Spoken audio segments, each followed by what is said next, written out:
Power BI, the golden promise of self-service analytics and the silent destroyer of data consistency. Everyone loves it until you realize your company has 40 versions of the same sales dashboard, each claiming to be the truth. You laugh, I can hear it. But you know it's true. It starts with one quick insight. And next thing you know, the marketing intern's spreadsheet is driving executive decisions. Congratulations, you've built a decentralized empire of contradiction. Now let me clarify why you're here. You're not learning how to use Power BI. You already know that part. You're learning how to plan it, how to architect control into creativity, governance into flexibility, and confidence into chaos. Defining the Power BI Wild West, the problem of duplication. Picture this. Every department in your company builds its own report. Finance has revenue. Sales has revenue.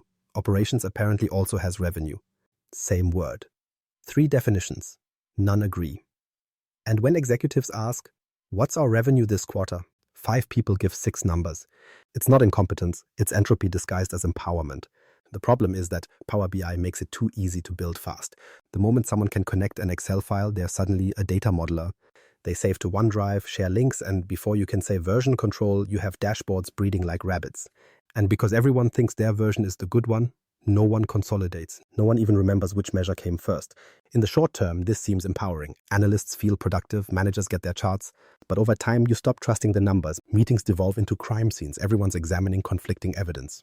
The CFO swears the trend line shows growth. The head of sales insists it's decline. They're both right because their data slices come from different refreshes, filters, or strangely named tables like data final v3 fixed.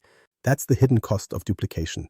Every report becomes technically correct within its own microcosm, but the organization loses a single version of truth. Suddenly, your self-service environment isn't data-driven, it's faith-based. And faith, while inspirational, isn't great for auditing. Duplication also kills scalability. You can't optimize refresh schedules when 20 similar models hammer the same database. Performance tanks, gateways crash, and somewhere an IT engineer silently resigns. This chaos doesn't happen because anyone's lazy. It happens because nobody planned ownership, certification, or lineage. The tools outgrew the governance. And Microsoft's convenience doesn't help. My workspace might as well be renamed my dumpster of unmonitored reports. And when every user operates in isolation, the organization becomes a collection of private data islands. You get faster answers in the beginning but slower decisions in the end. That contradiction is the pattern of every Power BI environment gone rogue. So what's the fix? Not more rules, not less freedom. The fix is structure, specifically a structure that separates stability from experimentation without killing either. Introducing hub and spoke architecture. The hub and spoke design is not a metaphor, it's an organizational necessity. Picture Power BI as a city. The hub is your city center, the infrastructure, utilities, and laws that make life bearable. The spokes are neighborhoods, creative, adaptive, sometimes noisy, but connected by design. Without the hub, the neighborhoods descend into chaos. Without the spokes, the city stagnates. In Power BI terms, the hub holds your certified semantic models, shared datasets, and standardized measures, the official truth. The spokes are your departmental workspaces, sales, finance, HR, built for exploration, local customization, and quick iteration. They consume from the hub but don't redefine it. This model enforces a beautiful kind of discipline. Everyone still moves fast, but they move along defined lanes. When finance builds a dashboard, it references the certified financial dataset. When sales creates a pipeline tracker, it uses the same revenue definition as finance. No debates, no duplicates, just different views of a shared reality. Planning a hub and spoke isn't glamorous. It's maintenance of intellectual hygiene. You define data ownership by domain, who maintains the sales model, who validates the HR metrics. Each certified data set should have both a business and technical owner. One ensures the measure's logic is sound, the other ensures it actually refreshes. Then there's lifecycle discipline, dev, test, prod. Shocking, I know. Governance means using environments. Development happens in the spoke. Testing happens in a controlled workspace. Production gets only certified artifacts. This simple progression eliminates midnight heroics where someone publishes final dashboard minutes before the board meeting. The genius of hub and spoke is that it balances agility with reliability. Departments get their self-service, but it's anchored in enterprise trust. IT keeps oversight without becoming a bottleneck. Analysts innovate without reinventing KPIs every week. The chaos isn't eliminated, it's domesticated. From this foundation, true enterprise analytics is possible. Consistent performance, predictable refreshes, and metrics everyone can actually agree on. And yes, that's rarer than it should be. The hub. Let's get serious for a moment because this is where most organizations fail spectacularly. The hub isn't a Power BI workspace. It's a philosophy wrapped in a folder. It defines who owns reality. When people ask, where do I get the official revenue number? The answer should never be, depends who you ask. It should be the certified finance model in the hub. One place, one truth, one data set to rule them all.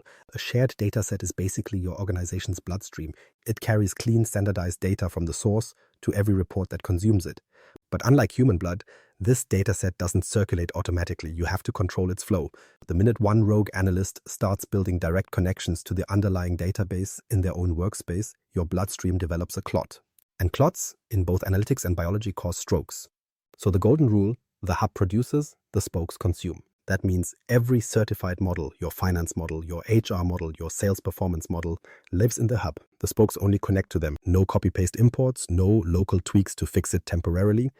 If you need a tweak, propose it back to the owner. Because the hub is not a museum, it's a living system. It evolves, but deliberately. Now, governance begins with ownership. Every shared dataset must have two parents, a business owner and a technical one. The business owner decides what the measure means, what qualifies as active customer or gross margin. The technical owner ensures the model actually functions, refresh schedules, DAX performance, gateway reliability. Both names should be right there in the dataset description, because when that refresh fails at 2 a.m. or the CFO challenges a number at 9 a.m., you shouldn't need a company-wide scavenger hunt to find who's responsible. Documenting the hub sounds trivial until you realize memory is the least reliable form of governance. In the hub, every dataset deserves a README, short, human-readable, and painfully clear. What are the data sources? What's the refresh frequency? Which reports depend on it? You're not writing literature, you're preventing archaeology. Without documentation, every analyst becomes Indiana Jones, digging through measure definitions that nobody's updated since 2022. Then there's certification. Power BI gives you two signals: promoted and certified. Promoted means someone thinks this is good. Certified means the data governance board has checked it, blessed it, and you may trust your career to it. In the hub, certification isn't decorative, it's contractual. The certified status tells every other department, use this, not your homegrown version hiding in OneDrive. Certification also comes with accountability. If the logic changes, there's a change log. You don't silently swap a measure definition because someone panicked before a meeting. Lineage isn't optional either. A proper hub uses lineage view like a detective uses fingerprints. Every dataset connects visibly to its sources and all downstream reports. When your CTO asks, if we deprecate that SQL table, what breaks? You should have an instant answer, not a hunch, not a guess, a lineage map that shows exactly which reports cry for help the moment you pull the plug. The hub turns cross-department dependency from mystery into math. Version control comes next. No, Power BI isn't Git, but you can treat it as code. Export PBIP files, store them in a repo, tag releases. When analysts break something, because they will, you can roll back to stability instead of re-engineering from memory. Governance without version control is like driving without seatbelts and insisting your reflexes are enough. Capacity planning also lives at the hub level. Shared datasets run on capacity. Capacity costs money. You don't put test models or one-off prototypes there. The hub is production grade only. Optimized models, incremental refresh, compressed columns, the works. Every refresh must be scheduled deliberately to avoid collision. Refreshing 15 models at 8 a.m. is not governance, it's CPU arson. Now let's address the political side. Governance means saying no, strategically, calmly, and repeatedly. When a manager insists on adding a column because they need it right now, the hub team evaluates it through impact, not emotion. How many reports depend on this measure? Does it align with business definitions? Adding one casual column might corrupt 30 downstream visuals. The hub provides guardrails, not customer service. But authority alone isn't enough. Visibility is. Publish internal dashboards that track dataset health, refresh successes, failures, refresh duration, dataset size, number of connected reports. Let leadership see governance in action. When executives visually witness uptime at 99%, governance stops looking like red tape and starts smelling like competence. Let's talk security. The hub enforces invisible discipline. That means row-level security and object-level security are modeled here, not duct-taped later by the spokes. You define the filters once, by region, division, or role, and every consuming report inherits them. No one copies DAX filters across 10 workspaces like medieval scribes reproducing scripture. Security is consistent, inherited, and auditable. Metadata hygiene rounds it out. Sensitivity labels and data loss prevention policies should originate in the hub as defaults. Every certified dataset carries its classification like an ID badge. Public, internal, confidential. When those datasets flow into Excel or Outlook, the labels travel with them. Governance isn't about blocking, it's about making trust portable. Finally, culture. The hub is only as strong as the behavior it normalizes. So institutionalize short show-and-tell sessions where departments present improvements made to their reports or measures derived from hub data. Little rituals like that remind everyone that governance is collaboration, not surveillance. The hub feeds the spokes give feedback to the hub. It's an ecological loop, not a monarchy. When designed properly, the hub turns Power BI from a zoo into a zoo with fences, feeding schedules, and a veterinarian. The animals still roam, but nobody gets mauled. That is shared governance done right. Predictable refreshes, defined ownership, certified semantics, and a lineage so clear even auditors smile. That's the infrastructure of trust you build before the chaos begins. And once it exists, your spokes can finally innovate freely because they know the hub has their back. The spokes. Now that the hub is keeping your data clean, certified, and under control, it's time to talk about the parts everyone actually sees, the spokes. The spokes are where creativity lives, where analysts experiment, and where business decisions happen at speed. But freedom without structure is chaos with better lighting. Building in the spoke means operating inside lanes that protect performance, consistency, and user trust. A common temptation in the spokes is to rebuild what's already in the hub, duplicate measures, import tables, just in case, or tweak logic to match someone's anecdotal truth. Don't. The purpose of the spoke is to consume shared data, not reinterpret it. A thin report connects live to certified datasets. It doesn't drag entire models into memory. You're visualizing, not remodeling. Thinness is a virtue here. Fewer dependencies, faster refreshes, lighter performance load. Think of each spoke workspace as a showroom floor, elegantly displaying vehicles engineered in the hub's factory. Optimization starts with model connections. Every spoke should use live connections or direct links to semantic models, not copies. That keeps data consistent and refresh schedules centralized. If someone insists on adding a localized measure, say a region-specific KPI, contain it within the report layer. Document it clearly as local logic so downstream users don't confuse it with a certified field. Remember, traceability is oxygen. Without it, creativity suffocates under ambiguity. Good spoke design also demands performance empathy. When you visualize a dataset, each slicer, card, and matrix is a query waiting to pounce on capacity. Layering 20 filters on a single page may look clever, but it will turn interactive exploration into molasses. Use bookmarks to hide visual clutter. Separate summary dashboards from deep explorations. Paginate detail views. The more predictable your query pattern, the fewer support tickets you'll generate about Power BI being slow, which, spoiler alert, usually means the report designer ignored basic logic. Now let's touch on consistency. Every spoke should follow shared UI standards, color palettes, typography, layouts. It's not about aesthetics, it's cognitive efficiency. If finance users switch to a sales dashboard and instantly know where to click, you've succeeded. Branded templates reduce friction and support adoption. Establish a design system at the hub level, approved fonts, regional color rules, margin constraints, then lock those into the shared theme JSON. Spokes should inherit style, not improvise it like amateur painters. Navigation matters more than most analysts admit. Users don't want detective work, they want direction. Keep home pages clean, KPIs on top, filters obvious, context clear. Use tooltips and hover explanations to make every number self-explanatory. Every extra click is a tiny tax on comprehension. Great user experience in Power BI is invisible. It feels obvious because someone agonized over labels that nobody notices. In a well-planned hub and spoke ecosystem, collaboration flows both ways. Analysts in the spokes aren't rogue agents, they're scouts. When they find a better calculated measure, they submit it back to the hub for standardization. That's evolution through shared intelligence. The hub then republishes the improved logic, instantly updating every department downstream. This iterative loop turns experimentation into enterprise-level progress. Without it, every innovation dies in departmental isolation like a lab experiment, never peer-reviewed. And here's the part people forget. Thin reports are cheaper to maintain. They refresh faster, consume less capacity, and scale effortlessly across audiences. One semantic model can support dozens of tailored dashboards. Instead of 60 redundant models grinding servers, you have a dozen nimble front ends referencing a single trusted source. The payback isn't just performance, it's governance with grace. When you plan your spokes properly, the result is shockingly elegant. Analysts move quickly, executives trust the numbers, and IT sleeps through the night. Power BI finally behaves like the enterprise tool it pretends to be. Structure the playground, enforce light guardrails, keep reports thin, and you'll transform chaos into choreography. That's the art of designing spokes that serve both speed and sanity. Lean, consistent, and unapologetically efficient. Workspace structure and security models. Let's talk about implementation, the part where strategy meets the messy reality of permissions, folders, and humans. Power BI is not just about modeling data, it's about modeling responsibility. A workspace is not a sandbox, it is a miniature sovereignty.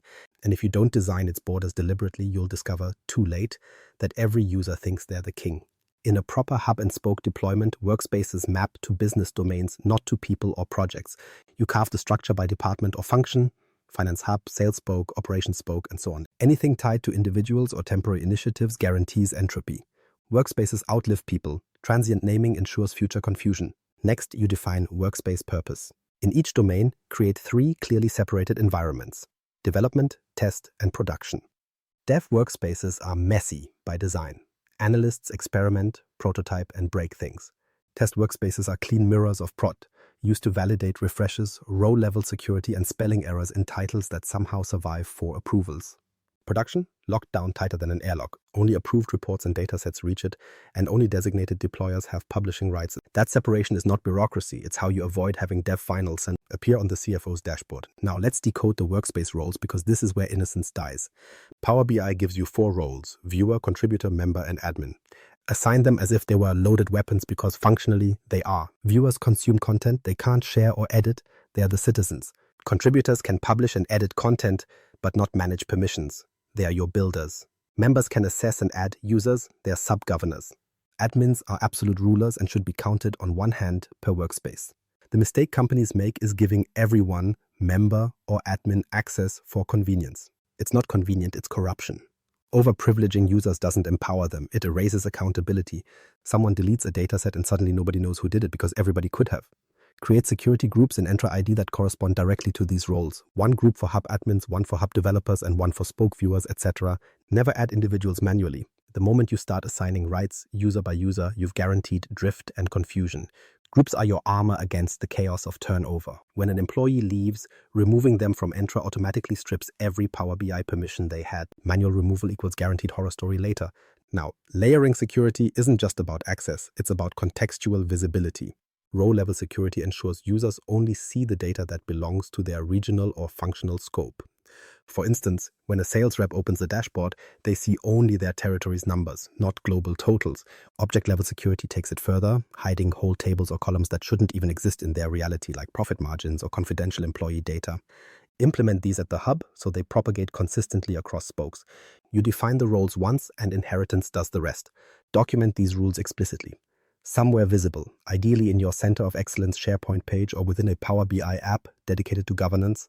List exactly which workspace follows which security model, which Entra group controls it, and which datasets are connected. Clarity prevents creative misinterpretation. Then comes sensitivity classification. Every dataset, every report, every workspace gets a label: public, internal, confidential, or restricted. This label decides not just who can view it, but what happens when it leaves Power BI. Microsoft 365 compliance means that label travels, export a table, email a PDF, embed a dashboard, and the label remains attached. Governance once again becomes portable, like a passport that reminds users what country their data belongs to. Now for the physical structure inside a workspace. Create folders, datasets, reports, dashboards, PBX sources, documentation. They aren't folders in the literal sense, but subcategories through naming conventions. Fin model sales tells everyone it's the sales dataset inside Finance's hub. Consistent prefixes make Power BI workspaces readable at a glance. No one wants to scroll through 50 artifacts named Report 1 through Report 49.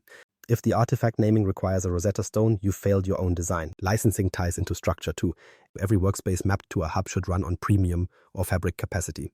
Development workspaces can live on pro licenses, since prototype refresh failures are training exercises, not incidents. When workloads scale, you migrate to capacity-based workspaces, so refreshes don't cannibalize each other. And please forbid my workspace for anything other than coffee-fueled prototypes. Treat personal workspaces like post-it notes: temporary, private, and disposable. The moment real data enters my workspace, your governance died. The ultimate purpose of this entire structure is traceability. Every dataset traceable to an owner, every report traceable to a dataset, every workspace tied to a group, every group to a function. That's the ecosystem. You're replacing chaos, not with centralization, but with clarity. Structured distribution, federated ownership, predictable security, those are the underpinnings of a mature Power BI implementation.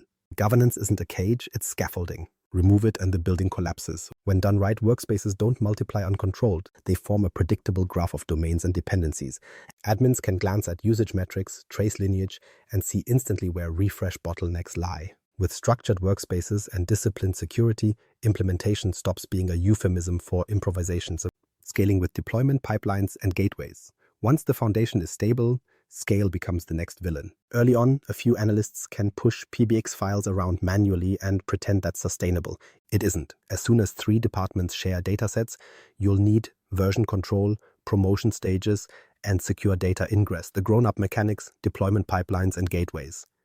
Deployment pipelines are Power BI's answer to continuous integration for data models. You build once, deploy thrice: dev, test, prod. Each stage has its own workspace, but pipelines manage promotion automatically. No more download PBX, upload PBX. Instead, you publish from dev, run validation, then promote to test with parameter swaps. That's where you confirm credentials, refresh schedules, and row-level security contexts behave. Only after approval does the artifact march into prod, identical in logic but contextually configured for the live environment. Pipelines also handle version comparisons. If someone fixes a measure in dev that breaks 10 visuals downstream, the pipeline shows the delta before promotion.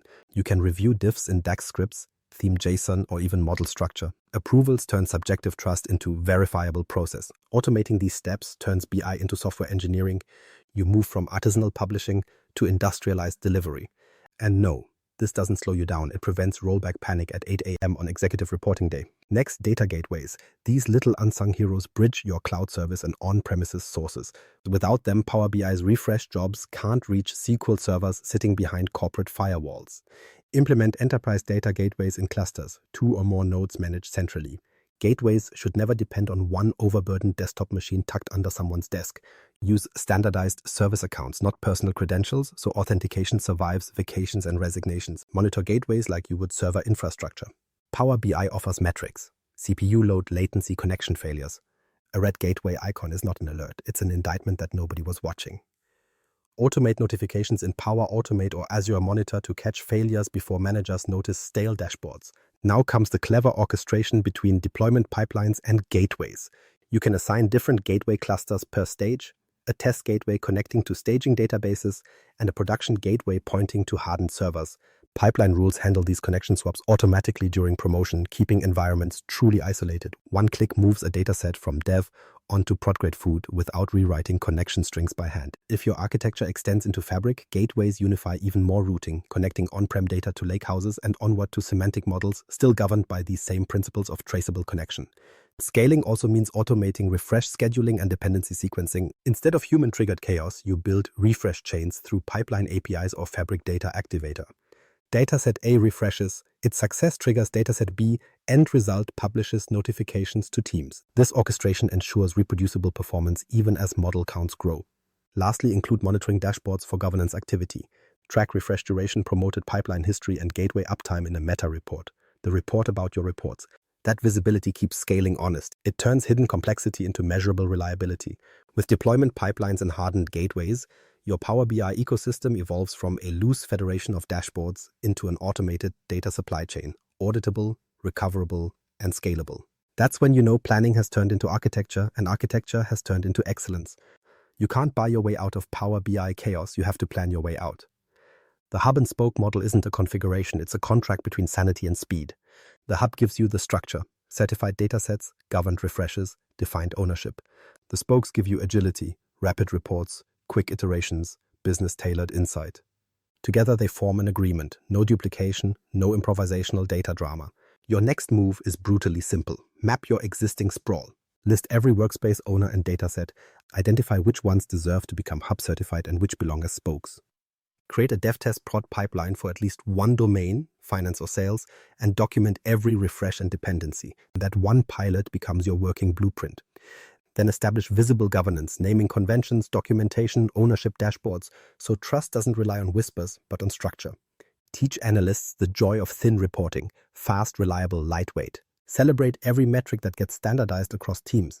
That's a win worth more than a new visual type. Finally, enforce habit loops. Monthly health reviews, lineage checks, and ownership confirmation aren't rituals of control. They're early warning systems.